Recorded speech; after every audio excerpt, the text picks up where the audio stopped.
Hello, it is Foundation Friday, August 20th, 2021. Steve Cypress here with another in our multi-part series on the fantastic classic book, The Magic of Thinking Big, by David J. Schwartz. Highly recommend you get yourself a copy or just keep following along here on Foundation Fridays. We are in the chapter where Dr. Schwartz is sharing with us how to think big. And here we're talking about how to think big when you speak.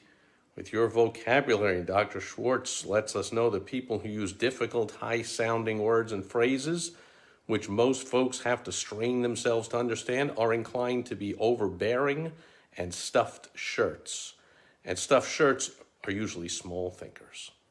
The important measure of a person's vocabulary is not the size or the number of words he uses, rather the thing that counts, the only thing that counts about one's vocabulary, is the effect his words and phrases have on his own and others' thinking. And he gives a bunch of examples. I can give an example from real life from our recent presidents.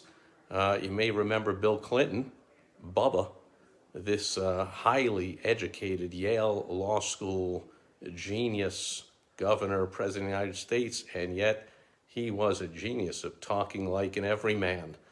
Hey, I want some McDonald's French fries, and then he would go complete the New York Times Sunday crossword puzzle in 7 minutes. But he knew how to speak in a down-to-earth, simple fashion.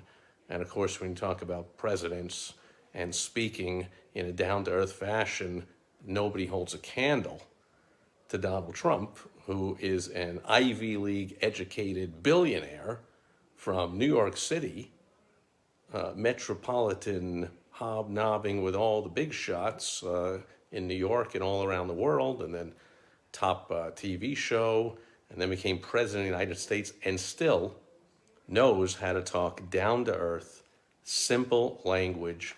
People even, I remember they used to say he can't even say words of more than 2 or 3 syllables. And then, of course, hydroxychloroquine floats off his tongue, which is, 6 syllables or something, but he's smart enough to talk in very simple language. So next time you listen to him, if you can, without going a little crazy, because sometimes a little tough with all the repetition and the craziness, but there's a method to that madness, and Dr. Schwartz is talking about here. So the point is this: big thinkers are specialists in creating positive, forward-looking, optimistic pictures in their own minds and in the minds of others.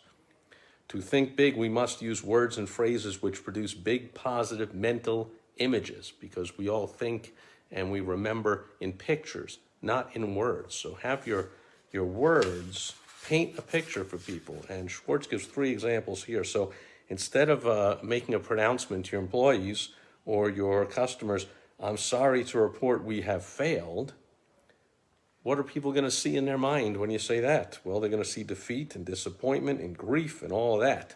Now, suppose instead you simply said, here's a new approach which I think will work. Well, now they're going to feel encouraged and ready to try again.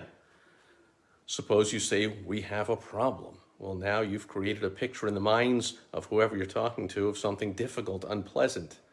Instead, say we face a challenge. And now you've created a mind picture of fun, sport, something pleasant to do. Hey, it's a challenge. Or tell a group we incurred a big expense, and people will see money spent that will never return. Instead, and indeed that's unpleasant. Instead, say we made a big investment, and people will see a picture of something which will return profits later on, which is a very pleasant sight. And we will continue with some, he's got 11 more fantastic examples here. Phrases that create small negative mind images, and then phrases which create big positive mind images instead. And maybe we'll go through that list of those 11 phrases next Foundation Friday. Enjoy your weekend. Thanks for being here with me today. I will catch you tomorrow on Social Media Saturday. Over and out. Bye-bye.